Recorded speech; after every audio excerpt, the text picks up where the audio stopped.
welcome to another episode of Off the Menu. I'm your host, Vincent Franchini from Tumblr House, here with a recalled Charles Coulombe. Recalled? You mean I'm being sent back to the factory? Yep. Huh. Well, which factory have called for me to be pulled off the shelves? Which factory? No, which company? Oh, which company? YouTube. YouTube. Oh, that. You're referring to our punishment. Yeah, we got a strike.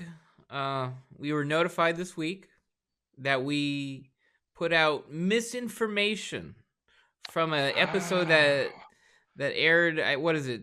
I guess a little bit after January 6th, 2021, and we were opining about various things, the quote-unquote insurrection and the election, and apparently spread Okay, so misinformation. Yeah. I see. So we're not allowed to speak about January 6th. Is there anything else that we're not allowed to speak about? Vaccines. Okay. Regarding safety, efficacy, a lot of that. Yep. All right, ladies and gentlemen, from now on, in accordance with our masters, having told us what we can say and what we can't say, and embracing fully their rulership, their ownership, and their mastery over us there at YouTube, from now on, we will not speak ever again about vaccinations or about January 6th, except in relation to the Epiphany. And voter fraud in the election. Yes. We won't talk about voter fraud. We won't talk about the mostly peaceful demonstration at the Capitol, or the mostly peaceful demonstrations or the insurrections in 2020. Okay. And I'm sure that'll make them happy, and they'll give us a pat on the head. Do you think that we'll get dog biscuits too? I don't think so. What? You mean I've got to go through this bondage and discipline, dominance and submission thing, and I don't even get a milk bone out of it? I'm sorry, no. It's just you get to live. Oh, that's right. Okay, I know that. All right. Well, from now on, if anyone's listening there at YouTube, if you tell me to bark like a dog, guess what? So, and one thing I would ask you, all our friends at YouTube, and actually, ladies and gentlemen, if you'd like to write into YouTube and ask them for this, we humbly request from our owners a list of forbidden topics so we don't get punished again. We didn't realize we were bad. We're sorry we were bad. And we don't want our masters to hit us again. We want to avoid being spanked. But in order to avoid being spanked by our masters, we need a list of, we'll adjust ourselves accordingly. But with full transparency, ladies and gentlemen, we'll let you know precisely what the forbidden topics are. Yeah, it's not forbidden topics. You can talk about a topic. You just need to say the right things. No, they're forbidden. They're forbidden. Okay, never mind then. You're right. See, it's always a shifting ground. Because what they're saying, like right now, for instance, they're talking about vaccines, but the story in the mainstream media about vaccines is quite different from what it was 2 years ago. Now, it's beyond, I think, the abilities of Tumblr House to keep its finger constantly in the air and know which way the wind is blowing. So it's better to simply accept these as forbidden topics that good subjects are not allowed to talk about. In the name of free speech, of course. That's actually very true and wise. All right. Yeah. Remember, democracy may die in darkness, but it lives in despair.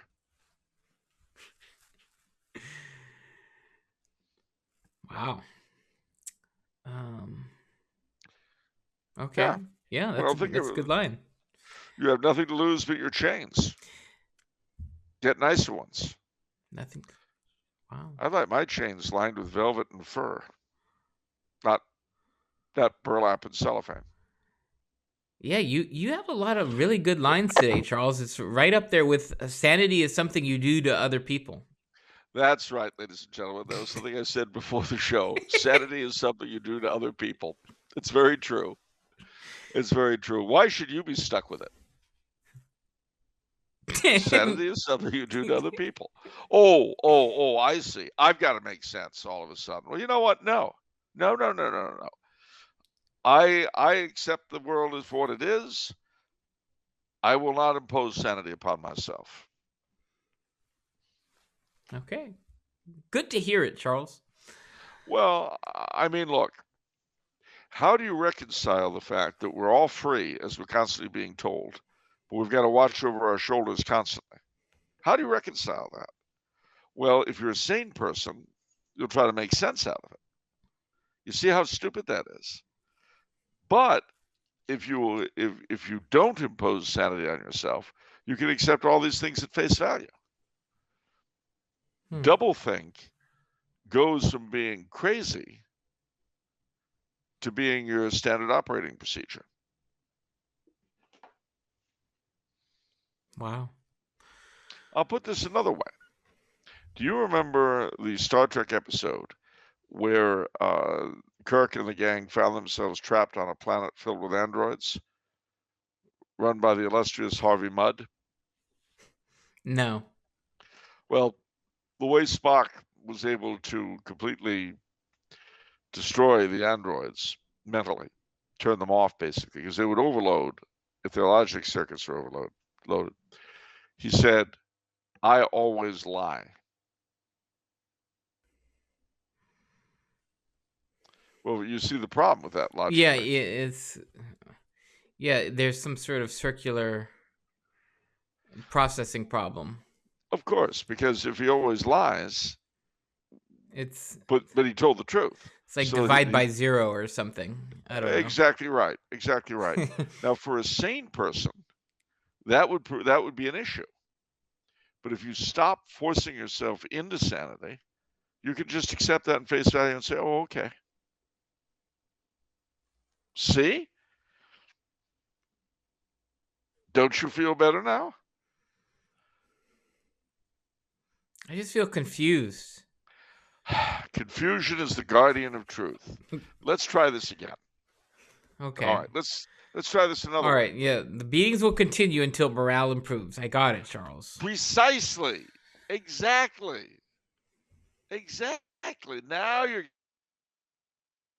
getting it. Okay? Freedom of speech is too precious to be entrusted to any single individual, but has to be exercised responsibly on your behalf by your masters. In this case, YouTube. Okay, I'm following. Yes. All right. So, let's say YouTube declares that something is true today, but says the opposite in a week. Now, if you were a foolish person, you would say, "Oh, they're contradicting themselves, and they're arbitrary, dishonest, annoying, and hypocritical," which can't be true because they're our owners. So, instead, you say, "Oh, okay, well, that was true then, and now it's not," or vice versa. Whatever our masters say is, in fact, the truth at that moment. And if it changes completely, well, then the truth changed with him, you see? Or to put this another way, it's not the content of what you believe, it's the context. Or to yet express it differently again, it's not what you believe, it's at whose order you believe it. You understand now? So can I be at whose order you believe it? Right. Okay, In so other words, it doesn't matter what ideas I have as long as my ideas are given to me by the right people. Or at the very least approved. Okay. Yeah. Feel better now? I don't know. I have to think about things. Don't! That's a big mistake. That is a verb you want to excise from your head, the whole T word. No more of that. The only verb you require in this context is to accept. Okay, I accept. Ah! Your body is growing in the next room. That's creepy. What? Creepy? I'm embracing the people whose technological prowess make it possible for us to communicate with our audience, and you call it creepy. You said my body is growing in the next room? I didn't say that. What did you say? I didn't say that. You just said that. No, I didn't.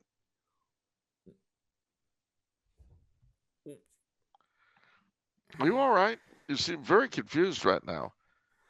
You're not thinking bad thoughts, are you? Thought crime is terrible. Are you thinking thought crime?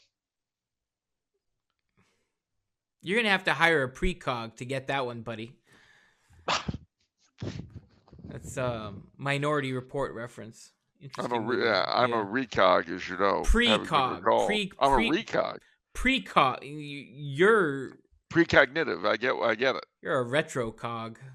Well, I have been retooled since my recall. I have been redesigned by my masters at YouTube. You're like, I don't know. I'm incapable of thinking separately from them now. Wow, that's a scary thought. Okay. Why? Why is it a scary thought when they can only think good thoughts? Okay, you're one of the Borg now. Your body is waiting in the next room. Exactly. Exactly. I've taken the red pill or the blue pill, which is it? You've taken the blue pill. Red pill is good. The gritty hard truth. Blue pill is yeah. Yeah, I'm taking the blue pill. In fact, I'm eating them like candy right now. Wow, you better. Yeah, so I feel a lot better. I feel great. And I really want to thank YouTube for liberating me from my delusions.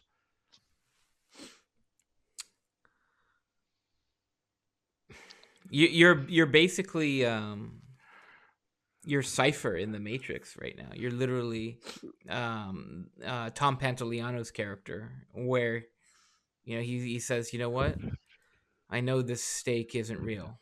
I know there are just a bunch of electricity going through my brain that tells me it's real. But you know what? Ignorance is bliss. And he eats That's right. That's basically you. That's right. you want blue pill for life.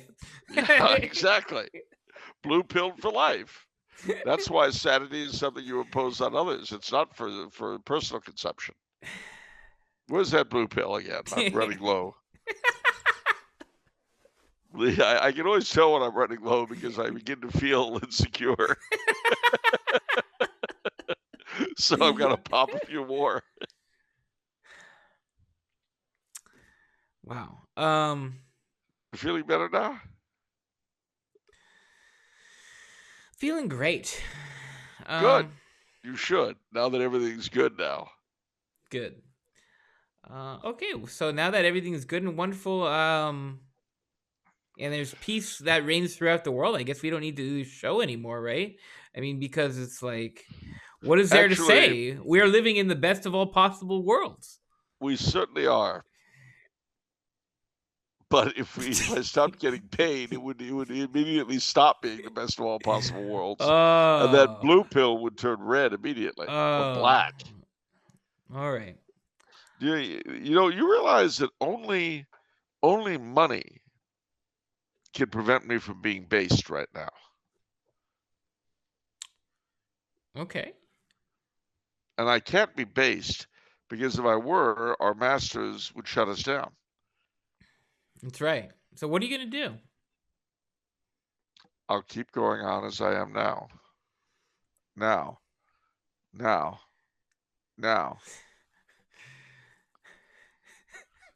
Okay, great. Well,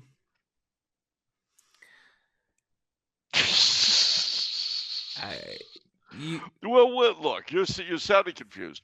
I think you just need to accept the fact that we're allowed to say whatever we'd like to say, so long as we're allowed to say it.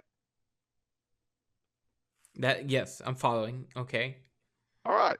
So there are a lot of topics they haven't yet forbidden for us to speak about. Okay. Bunnies, for instance. Do you like bunnies? Yes.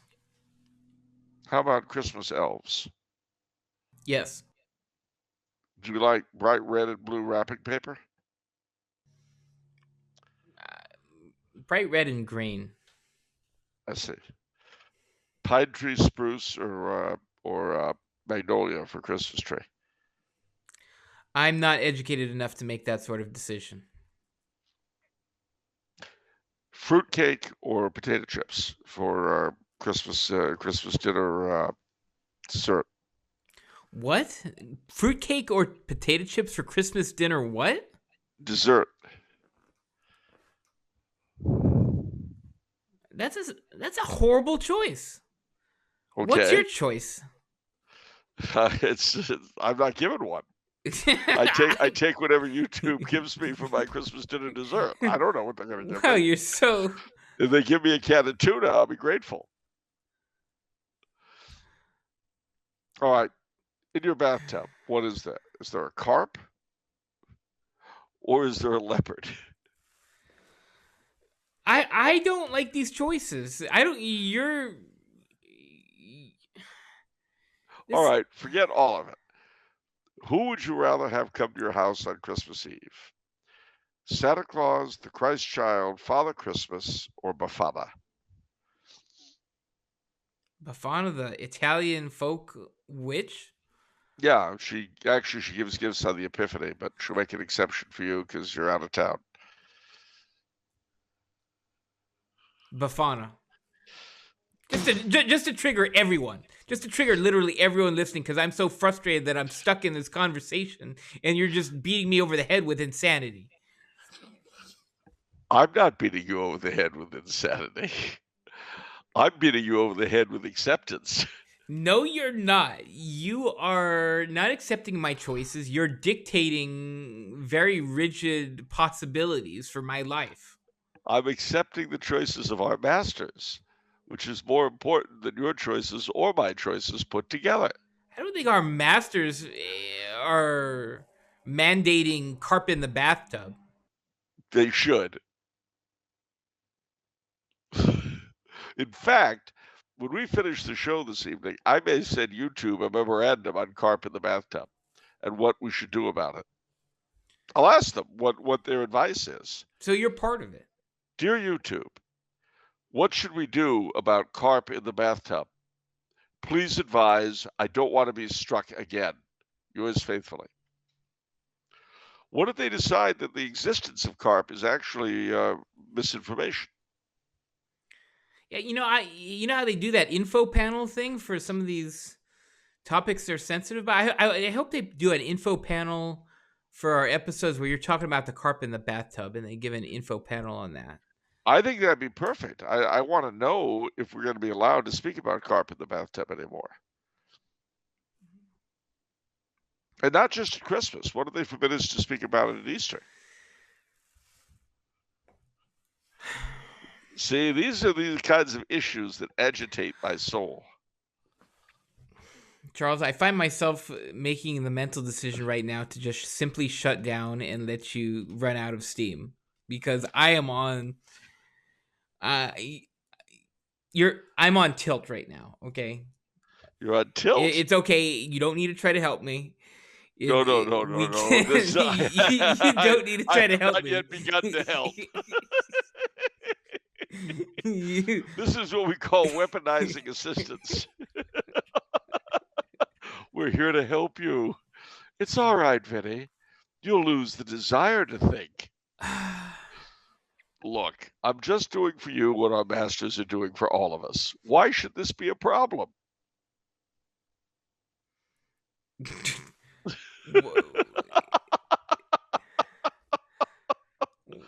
Now don't you feel better? No, I feel... Yes, you know what? I feel better, Charles. Oh, that's See? Great. Now you're blue pilled too. This is great. This is wonderful. Thank you. Isn't it? Yes. Now you see. Don't you feel better? I feel amazing. Oh, unbelievable. Wow. Now you've been recalled as well. All right. I feel great. But before we move on entirely out of this insanity, there are a couple of things I do have to mention that even YouTube won't care about. One is my operation is actually going to be on December 22nd. That has not as yet been restricted by YouTube. We can still talk about my operation because I won't be getting a vaccine or not getting one. You know what I'm saying? Mm-hmm. The operation has nothing to do with the vaccine. Right. It also has nothing to do with the events of January 6th. Not explicitly. No. It's a completely separate, different thing that has nothing to do with those areas.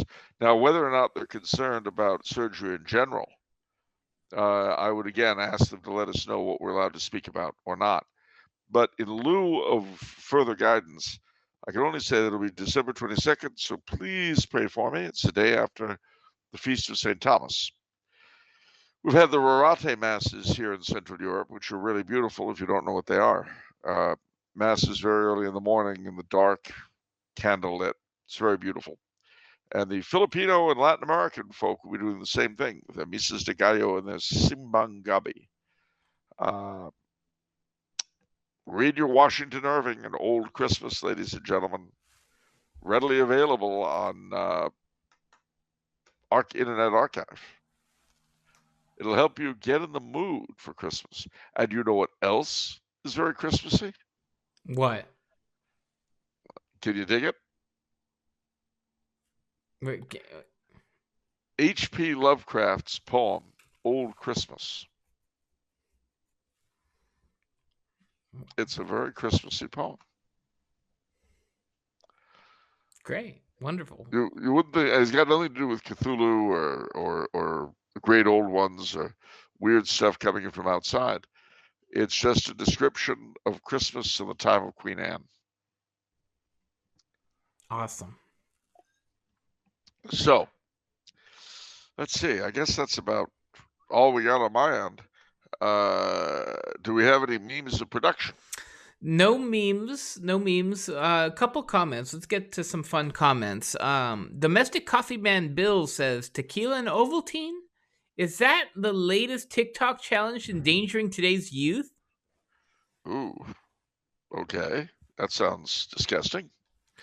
Sure. And Connor says, I'm ordering a Charles Coulombe when I go for drinks next, and I expect the bartender to ask, I haven't made a Charlie C, that's bar lingo for the drink, just so you know, in ages.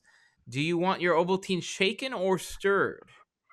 Definitely get it stirred, and around here you can get it Chicago style with a shot of Malort mixed in too. Perfect holiday drink. Which holiday? Halloween, maybe. Yes, we love those good old-fashioned Charles Coulombes with a tequila and Ovaltine. I'd rather, if you're gonna name a cocktail after me, not that. I don't know why you kept pushing tequila and Ovaltine last show. That was you, and you got bit, and now that's your legacy. Me? Congratulations. I would never have done that. That was all on you. Well, that's nice. You can squirm all you want, Charles, but the history books are gonna write you in. They're gonna discard all your based books and lectures and stuff. Your name will live on forever as the drink tequila and Ovaltine. All and right, that's fine. But you know what is best eaten with that drink? What it goes accompanies best? Oh, I can tell you right now, aspic, clearly. I would have thought Cincinnati chili, but never mind. Cincinnati, well, that's actually true. They both have chocolate in them. Yeah, that's true. Yeah, see. But yeah, okay. So all right, fine. Do we have a state of the week? One more thing before state of the week. In response, we talked about the in the last week's pre-show, the Canticle for Leibowitz book. And it's available in the Tumble House bookstore. But anyway, Eric says, in regard to that, he says, free shipping? That's amazing. I do hope COD is available. No, I'm sorry. No COD. Sorry, no But CODs, Eric. handling is thrown in for free alongside the shipping. Batteries aren't included. Some assembly required. Be the first on your block. Act now while supplies last. All right. All right. I am ready to proceed with State of the Week. Are you ready, Charles? I are ready. Wait a minute. Wait a minute. Do we know if the State of the Week feature is permitted by YouTube? We're just gonna have to chance it. We're just gonna have to cross our fingers on this one. All right, because I don't want to be shut down over this. But all right. Look, if you're willing to chance it, I'll chance it. How's that? Good. State of the Week is Oklahoma. Oh, Oklahoma, where the sun goes. Well, Oklahoma is an interesting state. I've only been through a few of its cities. Sadly, I've driven through it a number of times, but what I can recall, the extreme northeast of the state has a concentration of little tribes, because you see, Oklahoma was the Indian Territory. There's a concentration of little tribes that were from the east and were basically dumped out there. Delaware, Iroquois, Illinois, several different tribes, Peoria, uh, and then scattered elsewhere, the Kickapoo, the Sac and Fox, and so on. But the five civilized tribes, the Chickasaw, Choctaw, Creek, Seminole, and Cherokee, all have their national capitals, which are worth seeing. There is in northeastern Oklahoma a sort of temple in honor of Will Rogers, a big monument memorial to Will Rogers, which is also worth seeing. Tulsa has a lot of Art Deco architecture, a lot of oil, lovely place. And then Oklahoma City has an interesting cathedral, and it's got the Skirvin Hotel, which is an old grand hotel that all the big bands used to play at and all that. It's very, very nice.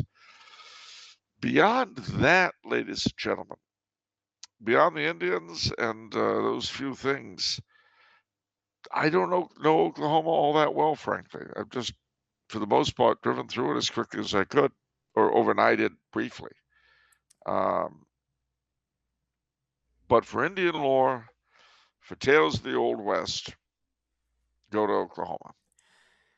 You know, whenever I think of Oklahoma, I always think of sort of the panhandle part of it. I don't know anything about Oklahoma, but I always wonder what it's like to live like on the edge of that panhandle, and like you're surrounded by everything and you don't really have, kind of disconnected from the rest of your state, kind of. Well, Um, their interests there are kind of narrow. oh, I see what you did there. But yeah, I mean, you're surrounded by Kansas, Colorado, New Mexico, and Texas, and you're just kind of, I don't know. It's just so interesting. Like, how did that happen? Like, how did the map makers decide, you know what? Oklahoma needs that handle right there. Well, Nothing else will do. it was part of Texas at one point, but they sliced it off and added it to Oklahoma. And just so you know, Oklahoma City was not the first capital of Oklahoma. It was Guthrie.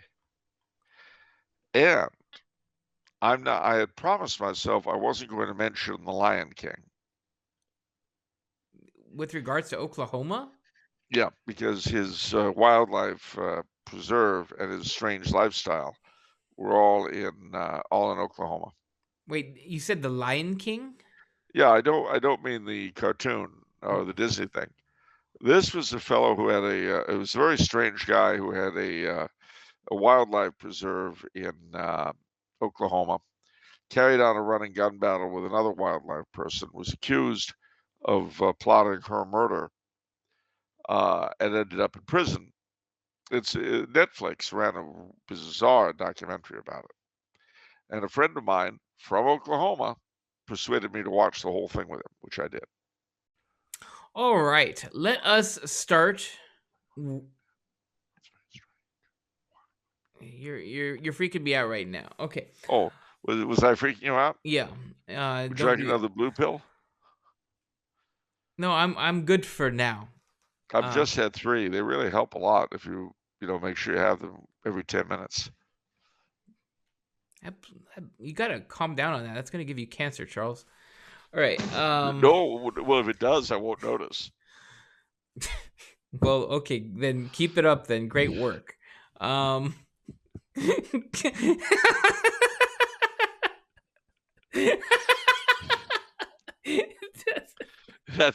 you very much. Thanks very much indeed, boss. I appreciate it. It's that kind of concern. That's the Tupperware House medical program. Have a blue pill and forget about it. But it's throbbing in pain. No, it's all right. Just take this. You'll be fine. Speaking of which, did you see that that video? Did you see the video on Chief Clancy's uncle back in Ireland? Oh, was it in Ireland? I thought he was in America. I thought it was like America's Toughest Irish. Maybe. No, but he was not. He was in the old sod. He was in the Garda. Yeah, I saw. Man, really, those two really look similar. What I think well, Brannigan. Brannigan that's was right. his name. Brannigan was his name. He kept honoring his part of Dublin, didn't he, just though? He told the working girls, all right, ladies, you can go home. You can come with me. They all went home. Wow. That's called policing the streets, keeping them safe. You're not afraid to walk down Huntington Drive at midnight now. You're safe. I was never scared to walk down Huntington Drive at midnight. But especially not now. Well, okay. I mean, I wouldn't drive down Huntington Drive at midnight, but I don't mind walking. Yeah, I wouldn't. Are you sure you haven't been drinking, Boyle? That's exactly why I wouldn't drive. Yeah, you're gonna get got if you have been drinking and you drive down Huntington Drive. Clancy will get you. Oh yeah, even if you haven't been drinking, he'll get you. Exactly. You're just now breathe into this breathalyzer here. But officer, it's what's that attachment on the other side? Oh, don't you worry about that. It's just making insurance more accurate. Yeah, but it's hooked up to a whiskey bottle. Don't worry about that now. Just breathe into it. All right. Questions. He always gets his man.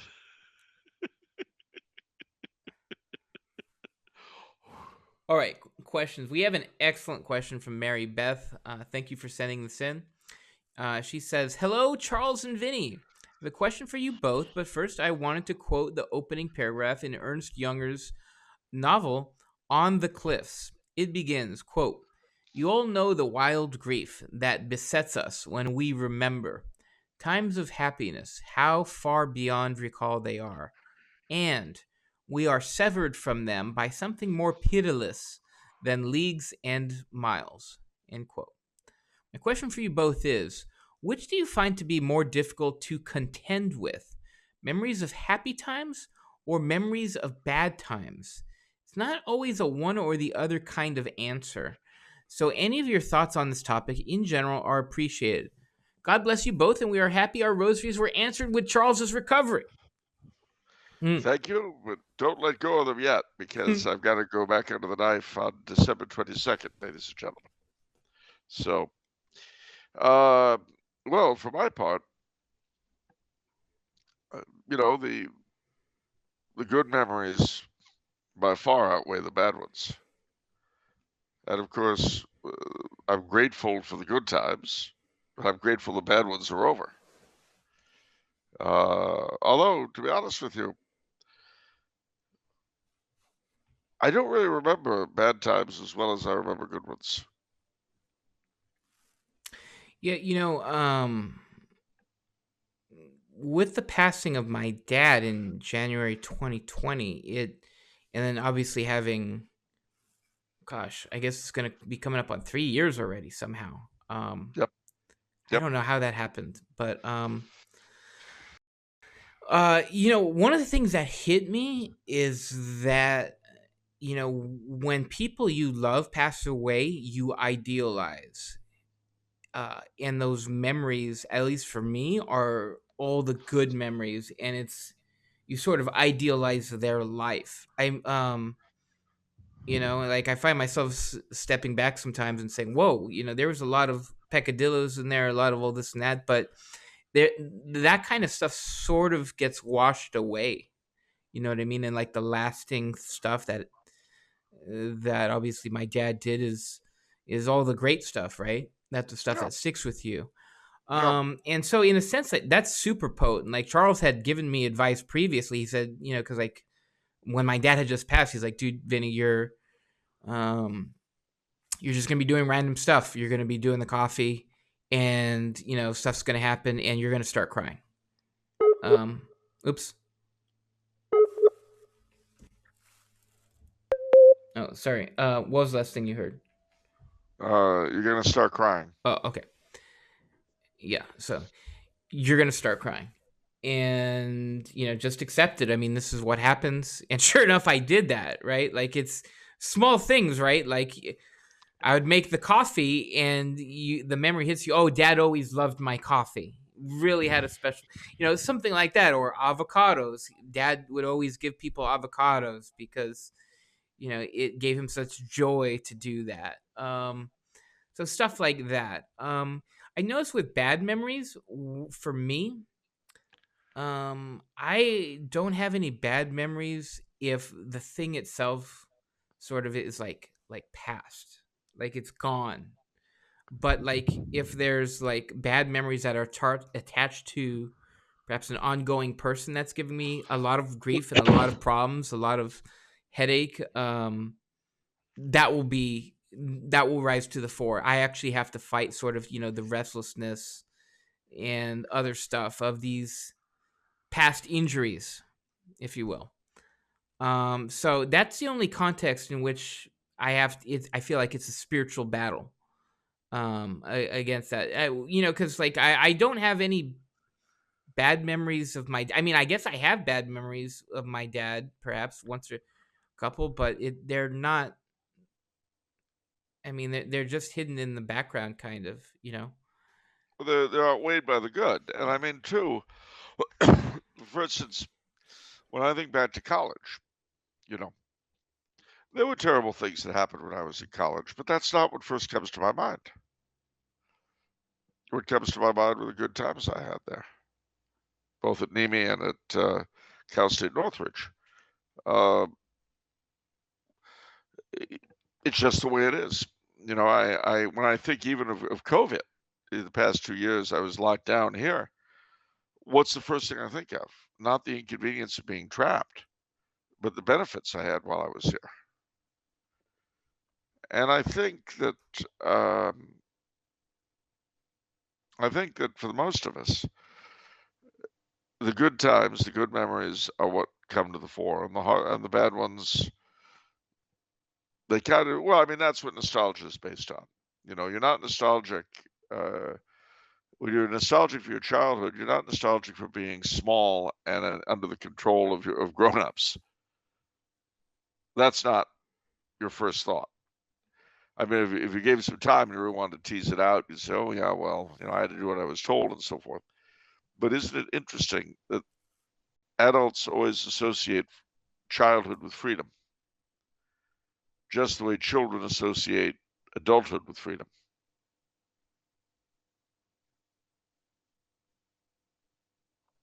I guess that's true. It's not. That's not as. I don't know if my mind goes there. I mean, to some extent, right? But Well, I mean, haven't you ever thought to yourself, you look back and say, "Boy, back then I didn't have to worry about this, that, and the other." it's honestly different with me, Charles, because I was a really nervous kid. So like I'm in a prison there, and honestly, like right now, I'm at the height of my powers. So it's like a different situation. Well, Um, I can see that, but I enjoyed my childhood. But then how couldn't I in the House of Criswell? of course. of course. It would be impossible not to. Yeah. Also, though, I'd be careful if I were you, because you don't want to admit to having had any unhappiness in your childhood, because if you admit to that, then you might be punished. By YouTube? Yes. There's no unhappiness in paradise. I'm sorry. There we go. Did That's the ticket. Did you see that movie? That was an interesting movie. It was Tom Hardy, and it was, I think it's called Child 44. He was a detective in Soviet Russia, and he had a weird problem because there can be no murder in paradise. So That's very true. his job as a detective under that like level of propaganda was weird. Like it was an independently done movie, I think, but apparently so that was really a thing in Soviet Russia. That was, you didn't have So like detectives that it was kind of like having a show on YouTube. kind of. Yeah. Okay, that's good. So I hope he realized that there hadn't been a murder after all.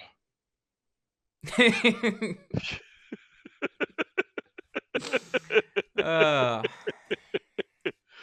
They had a wonderful saying in the Soviet Union. It was, "We pretend to work and they pretend to pay us." that's a good one. I like it. Okay, next question. All right.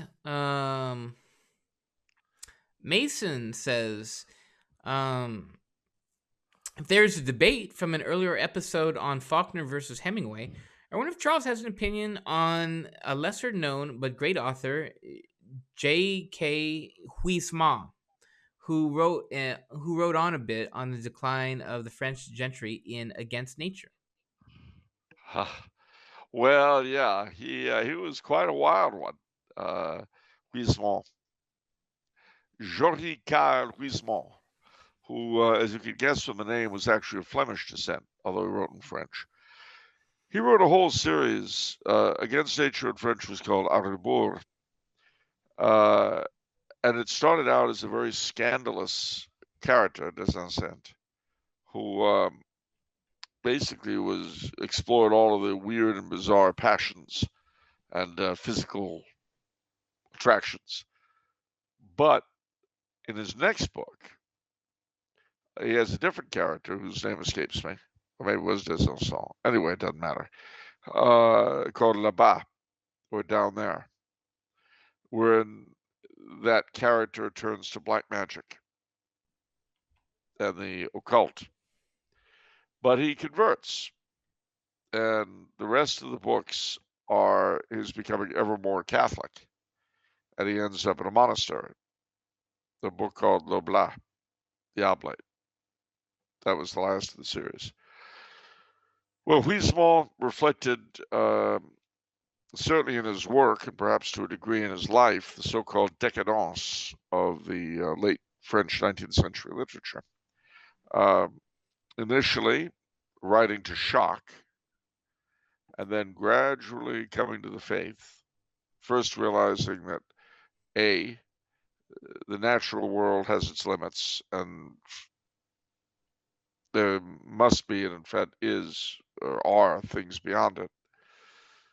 Then coming to realize that it's not simply enough to accept the unseen, but that one has to accept the faith, and then slowly but surely orienting one's life into the requirements of the faith.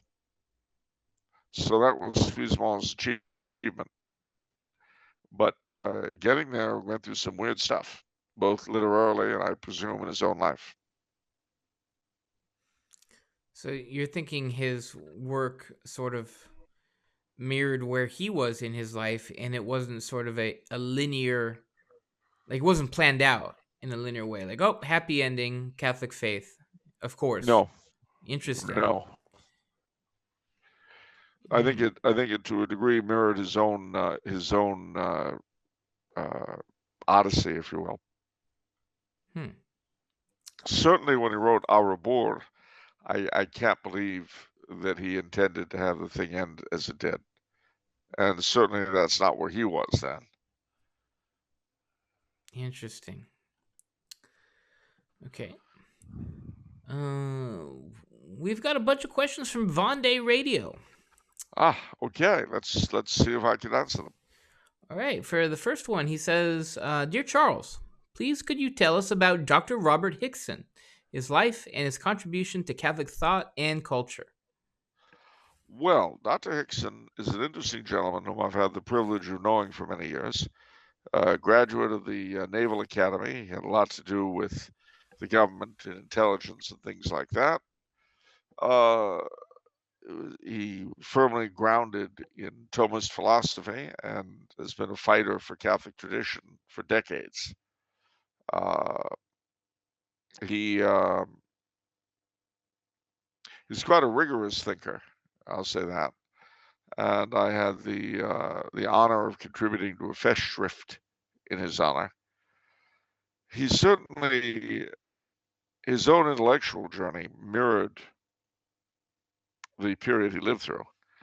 If you looked at him, he sort of radiates the early 1960s, the pre-hippie era. And of course, he lived through both his church and his state, i.e., the United States, becoming just utterly crazy, and became all the more convinced of the truth of the Catholic faith, and for that matter, of the truth of her social teachings, of the kingship of Christ and things like that. So there you go.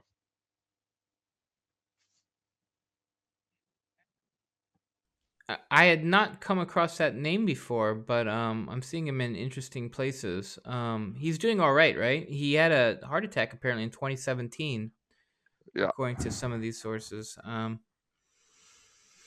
Interesting. All right. Right. For Vendée Radio's next question, he says, "Dear Charles and Don Vincenzo, since nostalgia is such a salient and important theme on Off the Menu and in life, please could you each share with us your top 5 most nostalgic films?" Oof. Ooh. Well, see, there are two ways you can look at that. One is films that explore nostalgia, or two, films that make me personally feel nostalgic. So, which way do you want to handle it? Or both? I feel like we can open it up a little bit because I feel like there are movies worth noting like before my lifetime that sort of almost I don't know if it's fair to say nostalgic. Can you be nostalgic for a thing that you've not even experienced? You sure can. Okay. There's a particular word for it. I don't remember what it is.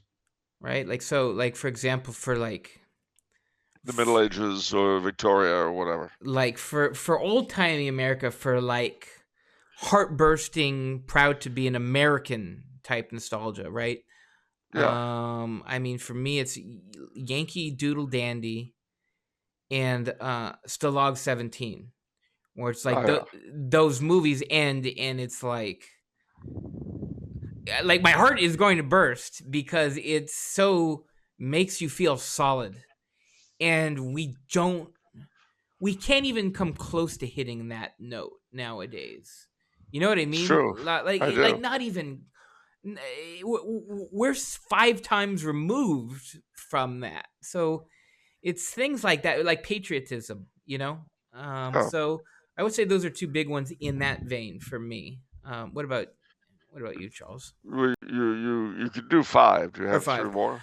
I mean, in terms of my childhood, I mean, I would say I have one main movie, and I've harped about it a lot. I mean, what makes me nostalgic? Because what I watched more television than movies as a child. So, um, really for me, it's like Nickelodeon, like cartoons and stuff like that.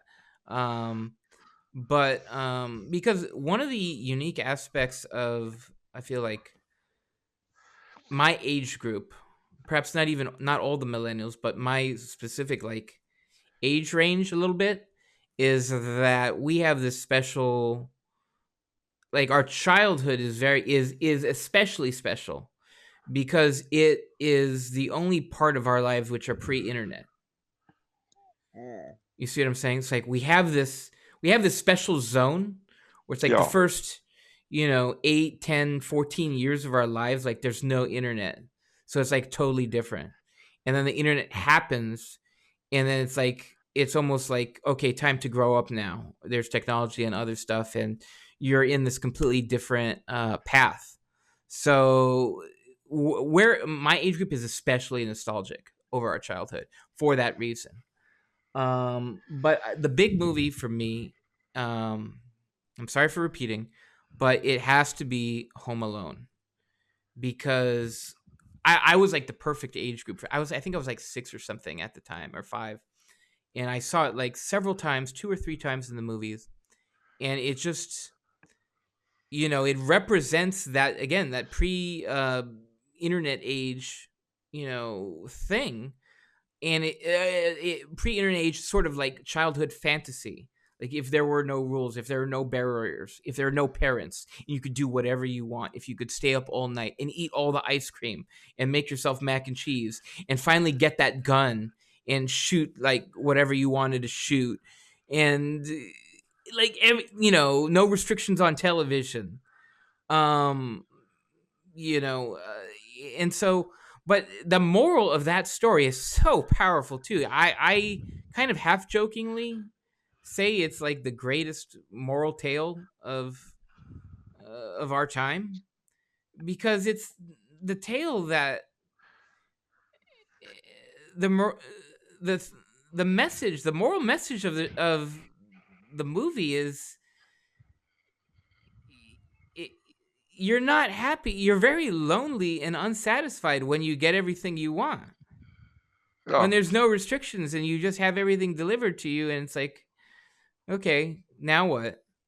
You get satisfaction in doing things like going to church, right? Like, Kevin McAllister, to their credit, back in the day, he actually went to church, getting strong, protecting the family, having that sense of purpose. um we've totally lost that. So that's the biggest one for me, Home Alone. Well, for me, I would say the five would be Metropolitan. I gotta see that movie, I really do. Oh, it's a good film. I would say the 1937 Prisoner of Zenda. I would say a movie called Curtain Call, about with um, oh gosh, the actress who plays Maggie the Dutch. Smith. Yes, Maggie Smith and Michael Caine as ghosts from my parents' period haunting the present. Breakfast at Tiffany's, which reminds me a lot of my folks. Not that they were like that couple, but nevertheless. L.A. Confidential. And lastly but not leastly, Peggy Sue Got Married. I don't think you've said that last one before. Is No, that sort of the thing where it's like, oh, Peggy Sue, the prom queen, when she gets married, that's the end of childhood? Is it like that? kind of, What you? except she goes back in time. Oh, okay. And well, see, it's her 25-year and 25-year reunion in 1985, and she's breaking up with her husband, who was her high school sweetheart. They got married because she was pregnant, and she faints at the reunion. She's in her prom dress, which she can still fit into. So she faints at the reunion, and she wakes up back in high school in 1960. And the question is, would she marry him again? Would she do it all again? And there's a particularly poignant scene where she goes to visit her grandparents, who of course are long since dead, and she tells them what's happened, that she's gone back in time and all, and they believe her. And they offer some advice, which is it's a very, very poignant scene, I have to say. Hmm. Peggy Sue Got Married. Did she ever? Hmm. But there are a lot of other films that make me nostalgic as well. I could go on and on in that area. Julie and Julia. Okay. And it's the Great Pumpkin, Charlie Brown. Right. Yeah, obviously. Well, I mean, The Christmas Story, right? Like, I think we have very differing opinions on Christmas Story. I But don't dislike Christmas Story. I feel like it hits all the notes of a secular Christmas. You know what I mean? Like in terms, No, like it that it doesn't, does. like it hits every single one, right? Like Santa not being what you thought it would be. Sort of a, the ruined Christmas at the Chinese restaurant. All these sort of That things. The big present, the big one that you've been like just can't get over. which I can remember, in my own childhood. Everybody has that one. Everybody has, in my opinion, that one year where it's this big present. I'm just dying to get it, and I have to get it. And I feel like that movie captures it just in spades, honestly. Oh, That's why they play it 24 hours on Christmas, I think, on TBS every Christmas now, because everyone's just watching it. Yeah, that's a good one. For my generation too, it's not as big with me, but I can understand it. The Sandlot, just a bunch of kids playing baseball in the backyard and doing some shenanigans. Kind of an innocent movie. That was a good one. well, I could add The Thin Man. Well, that goes without saying for those who know you. Well, For sure. Yeah, somehow, wouldn't life be better if things were interesting and amusing rather than stupid and dull? Would that be nice? That would be good, Charles. Oh, wait a minute. I'm sorry. I didn't mean to say that. Have our masters at YouTube punished me for that? I'm sorry I said that. I apologize. I'm sorry. I didn't mean that. Everything's wonderful. You couldn't be better. Don't hurt me. I didn't mean it. Okay. Am I all right? As long all YouTube asks for is remorse. So you're Oh, sorry. I'm sorry. I whatever it was, I'm sorry. Okay, perfect. Whatever I'm guilty of, I'm sorry. All right, excellent. Is that better for YouTube? Yes.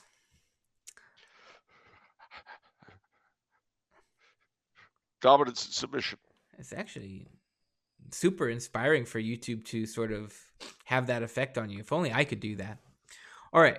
Well, it'd have to be YouTube.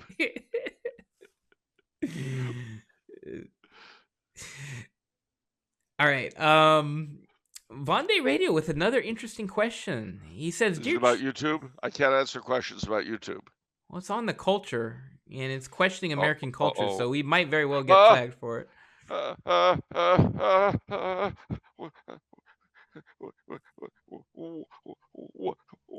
What does he say? All right, he says, please, can you explain the strange dynamics of American tipping culture? I heard that it has become much more exaggerated in recent years, but how did it originate? Anything to do with that Puritan spirit? No. How is it so different from everywhere else? It's wonderful because every place else is wrong, and we're right.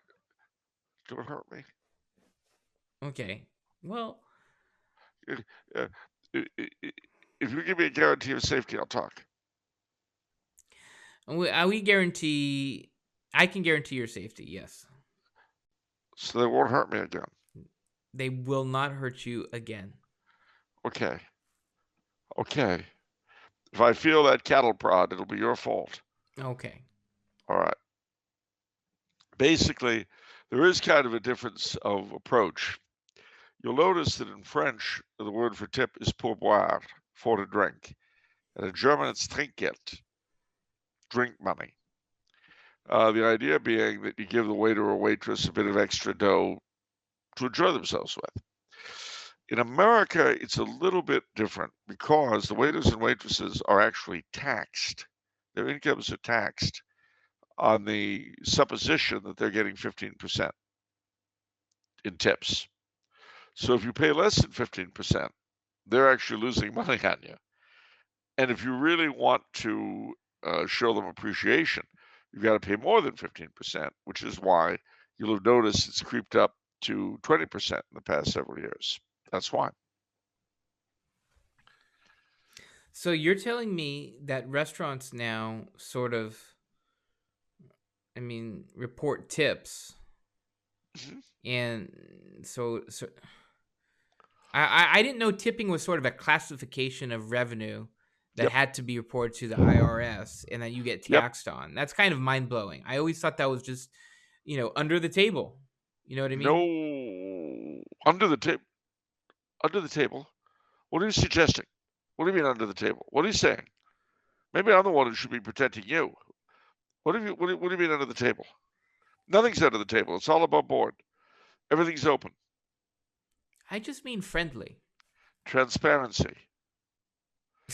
Are you just Expand the conversation. Diversity and equity and stuff like that.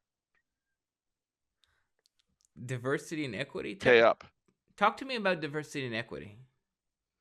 They're wonderful. They're the only reason anyone should ever live. Okay. Don't let them hurt me again.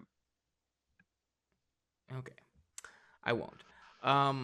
So wow. So they are straight up getting taxed on 50. So they're basically getting. So of the 15%, assuming a 33% tax rate or something like that. So they're really just netting 10%. Yeah, pretty Basically. much. Yeah. What about but it's more complicated, as Vendée Radio said. It's become more exaggerated in recent years. Well, Because it's become more exaggerated in recent years because it's become enshrined in the tax structure. Before, I can remember when tips were actually quite small. And I don't know when it became a big deal for the tax man. But from that time on, it's just, as I say, if you pay less than 20%, they're losing money. okay, Less than 15%.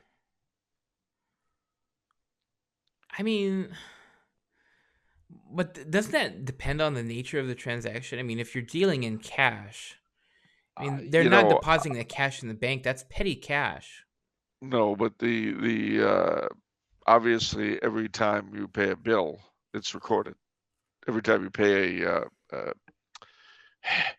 every time you pay the restaurant, it is recorded. I don't think restaurants are that granular, because you'd have to report it based on weight, because you'd have to create a database. Your accounting would require. I don't mean they follow the tips per se. They follow the amount of the bill. In other words, your bill's $35. For a single restaurant. So you're saying for a single restaurant. Okay. They've got records on every transaction. So Bobby is always listed as waiter X, and Bobby gave you a bill for $35. Well, let's say you only put 35. You only paid for the bill on your card, and you gave him cash for the tip. Yeah. They will presume you gave him 15%, and he will be taxed accordingly. I still don't believe it. I still don't believe he's individually taxed, because that's contingent on the restaurant measuring exactly his workload in terms of which tables he gets what revenue from. And I feel like Petrillo's or whatever, there's no way. Maybe some of these corporate outfits, but I don't know. Anyhow, it's okay. Listen carefully. I This is from the IRS. Tips are discretionary, optional, or extra payments determined by a customer that employees receive from customers. Tips include cash tips received directly from customers, tips from customers, the value of any non-cash tips, such as tickets or items of value, Tip amounts received from other employees paid out through tip pools, tip splitting, or other formal informal tip sharing arrangement. All cash and non-cash tips are received by an employee are income and are subject to federal income taxes. All cash tips received by an employee in any calendar month are subject to Social Security and Medicare taxes and must be reported to the employer. If the total tips received by the employee during a single calendar month by a single employer are less than $20, then these tips are not required to be reported and taxes are not required to be withheld. Okay, I Uh, I get it then. Okay, so the and restaurant then isn't tracking the waiter's tips. The waiter's straight up reporting to the restaurant how much they took in tips. I get it. well, there's more. Uh, Employee responsibilities. As an employee who receives tips, you must do three things. One, keep a daily tip record. Two, report tips to the employer unless the total is less than $20 per month per employer. And three, report all tips on an individual income tax return. Okay. Okay. I mean, that makes sense. Got to get every penny they can, and it's the least that we can do for them. The other thing that I felt like that was helping exaggerate the tipping culture, quote unquote, is these like I shop small business a lot. I try to do it a lot, and so There's something against chains? there's sort of there's a very popular like touchpad where and at the end they always ask, are do you, do you want to tip? And it's for it's like tipping like a McDonald's person. If you're going to McDonald's and ordering some food and tipping 20% for that, like it's weird to me. Where you go to perhaps an ice cream parlor, they spend 2 minutes or 2-3 minutes putting your thing together, and I don't know, it seems unusual to me. Was it always like that, tipping for? Not for everything. I remember, for instance, you didn't used to tip for cafeterias and buffets. Oh, interesting. Yeah, I have a random question for you. Are you nostalgic over the Sizzler? Is that an Yeah, old timey? Is that a little old timey kind of classic style restaurant that? I wouldn't go that far, but my dad liked Sizzler. Yeah. Okay, just curious. So I'd go to Sizzler with my dad. He was the only person I ever went to Sizzler with, but he liked it, so I'd go. Ah, okay. And I'm always nostalgic for Norm's. There you go. Okay, there you go. But Yeah. it's funny. I've been doing these things for Virgin Most Powerful Radio. When I go to see Terry Barber, where we always go to lunch? Where? Norm's. He likes it too. He does too. And if that weren't bad enough, Norm's always gives soup and salad. That's so much food. How could you do that? Well, I'll show you. I don't like that because by the time you get to the meal, you don't even want to eat the meal. Oh, that's never a problem for me, I assure you. They should do it like Italian culture where you serve the salad at the end. Like, okay, who cares? Yeah, they do soup, salad, entree, dessert. Okay. Wow. And the entree for me is always steak. And the soup, what I have there is their gumbo. The gumbo. That's very you. Not Yeah. every Norm's has gumbo, but the one in Covina does. So Okay. All right. One last question for this all right. Advent season. On this episode, Blake says, "Dear Charles and Vinny, could you please talk about the history of your favorite Advent hymns and Christmas carols? Particularly, what do you think about the Jacobite connection to 'O Come All Ye Faithful'?" Ooh. I had never heard of that before this question. So I have to admit, I looked it up. Interesting stuff. Apparently, in the 1720s, when the English version of Adeste Fidelis, apparently the Latin version was written, it was alluding to the birth of Bonnie Prince Charlie in 1720. Now that's the claim. If it's true, it's very interesting. If it isn't true, it's also interesting. But it's interesting. I do love Adeste Fidelis, though, very much. I love O Holy Night, the more so because my dad would sing it in French, Maui Chrétien, every Christmas Eve, you know, when we were there by the tree.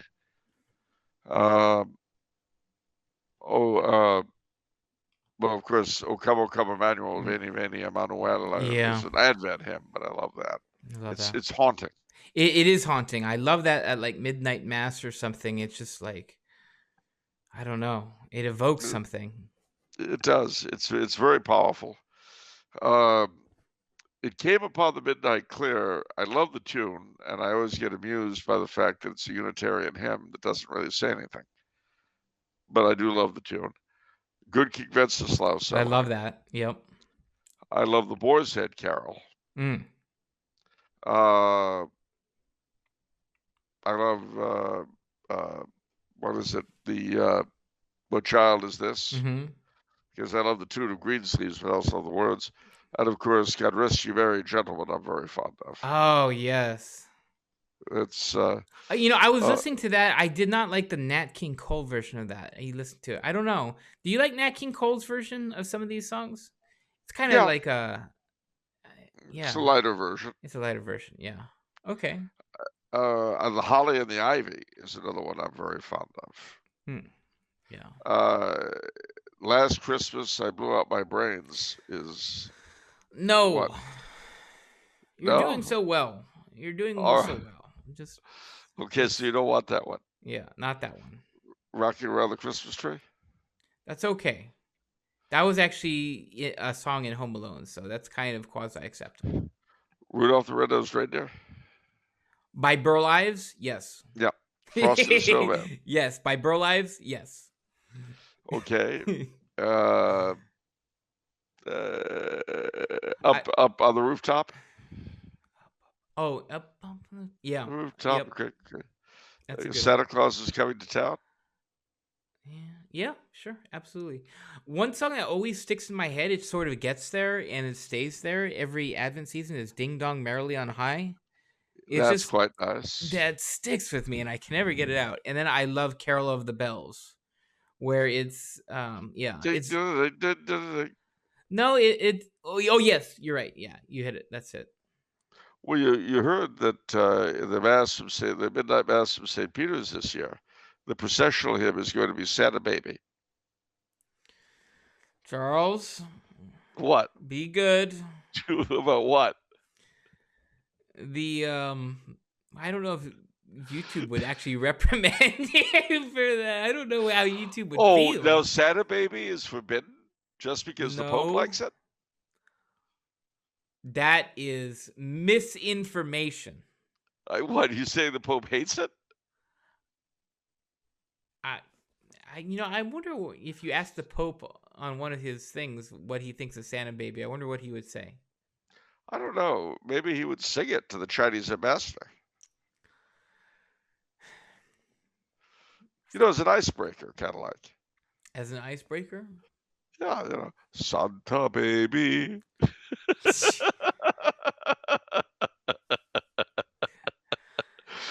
I could see the Holy Father singing. I don't want to see that. I'm glad. That's nice that you can see, but let's leave it at that, shall we? All right. I'm just saying, you know, I think we're living in a time where we need to break down all the barriers. See, if you want to accompany people in a non-judgmental way, you've got to come with them where they are. And if where they are is Santa Baby, who am I to judge? We don't know if okay, you're defining people against their will. I'm not defining anyone. I'm accepting everyone for being whatever they want to be. If the Holy Father likes Santa Baby, I'm all for it. Okay, if. Well, yeah, he hasn't discussed it with me. I don't know. Maybe he doesn't like it. And that's good too. I defend the Holy Father's right to choose. Whoa, that sounds really weird. What? I don't know. Whenever I hear right to choose, my mind goes a different direction. Well, all I'm saying is, if he wants if he wants to have Santa Baby at the midnight mass at St. Peter's, I'm all for it. If he doesn't, I'm all for that too. Okay? Okay, that's good. All we want is your unconditional acceptance. Precisely. And the canonization of Eartha Kitt. What? What? Canonization of who? Eartha Kitt. Who is that? She was the original singer of Santa Baby. Why would you say such an absurd thing? Absurd? Absurd. You know, let me tell you something. Part of cancel culture is attacking great figures like Eartha Kitt and accusing them of singing songs like Baby It's Cold Outside, All right, which you know she what? never sang. You know what? All right, let's say you were the representative making the case for her canonization. You have 20 seconds to do it. State the facts of her life that promote this cause. Go. She sang Santa Baby.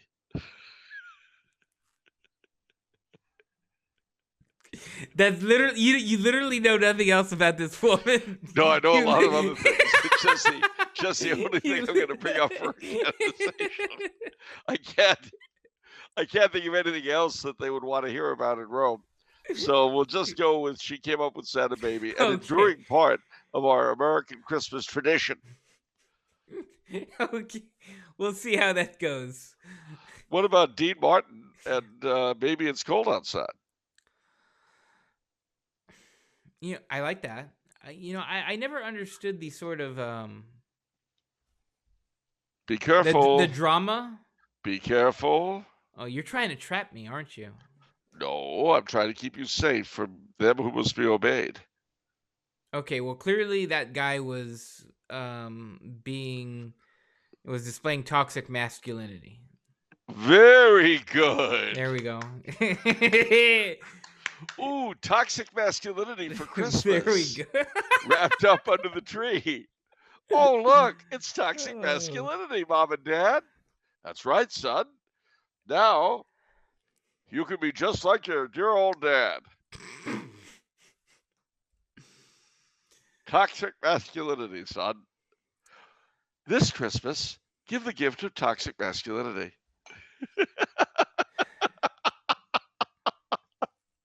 What? All right. Well, we want to go back to Christmas carols. Yeah, that would be good. Yeah, How if about there's any more. Grandma got run over by a reindeer. No? No.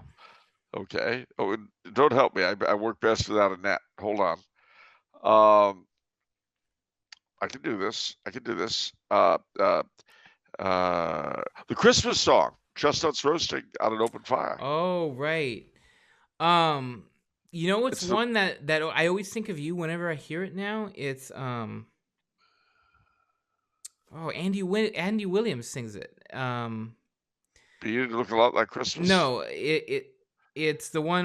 There'll be scary ghost stories. Whenever he sings, yeah, it's the most wonderful time of the year. Yeah, and whenever he says that, like, because I never actually thought about that line until you kind of unpacked that song and like highlighted that this is what people used to do.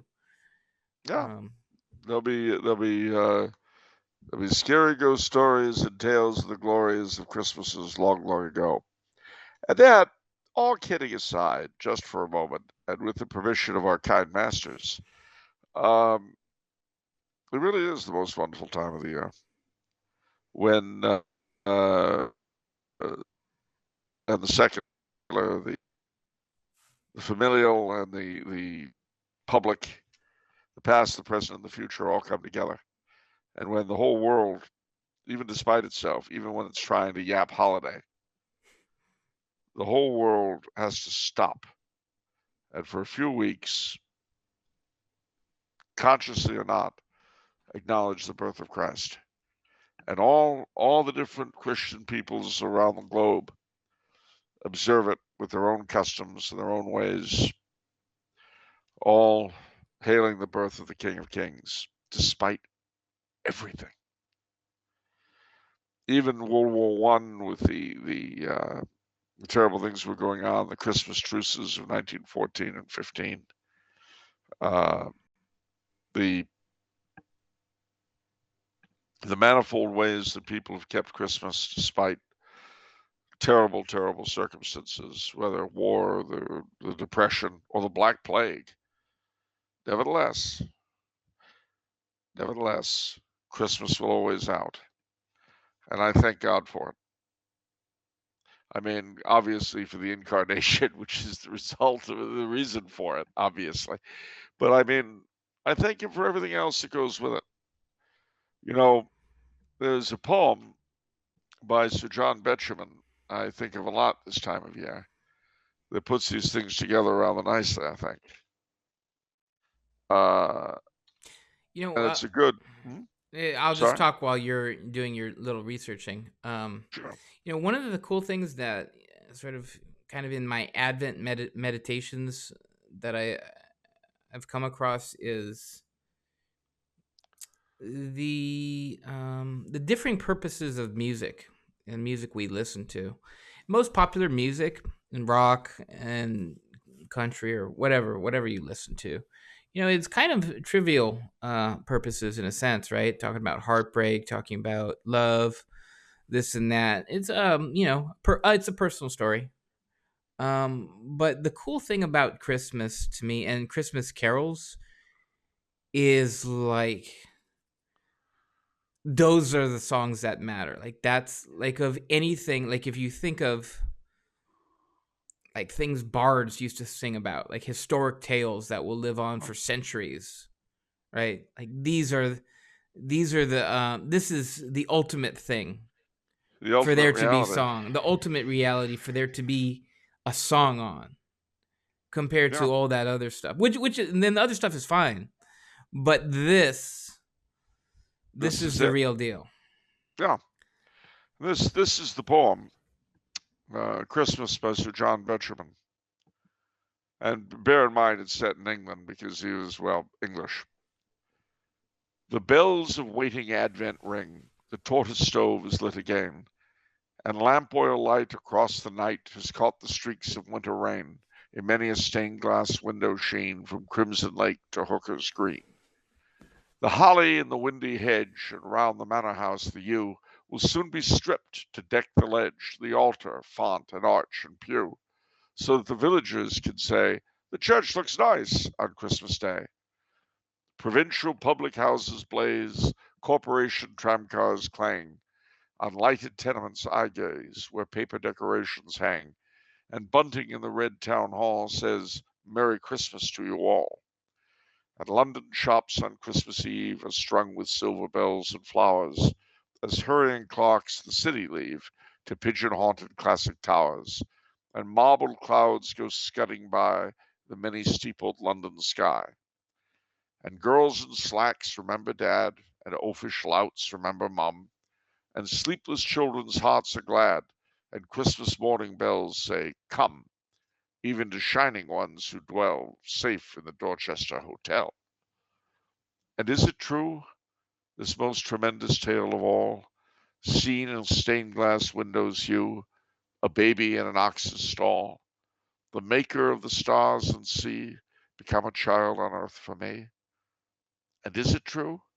For if it is, no loving fingers tying strings around those tissued fripperies, the sweet and silly Christmas things, bath salts and inexpensive scent, and hideous ties so kindly meant. No love that in a family dwells, no caroling in frosty air, nor all the steeples shaking bells can with this single truth compare, that God was man in Palestine and lives today in bread and wine.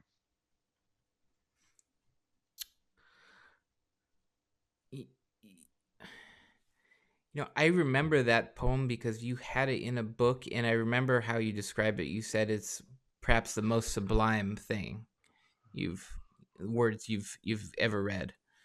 What No, book? What book did you put that in? I can't I remember. don't remember. Okay. I don't recall. I remember talking about it. I don't remember which one, but it's certainly what I love the way about the thing about it is that it hits all the notes and then takes us back down to the, of course, without the incarnation, no transubstantiation. But transubstantiation daily reminds us of the incarnation, which daily reminds us of Christmas. And so, as one writer put it, we really shouldn't say that Christmas was. Christmas is. Now and ever shall be. And despite all the guff that we all have to put up with, I mean, I don't mean any guff reflecting on our masters, of course, but the difficulties that we all face these days, the problems, the this, the that. For 2,033 years, it's been the same. But in that time, since Christ came, it's all been different. And if Christmas can work its magic in us this year, can form us more and more to Him, and make our own personal trip to paradise like that, then Christmas will have done its work for this year.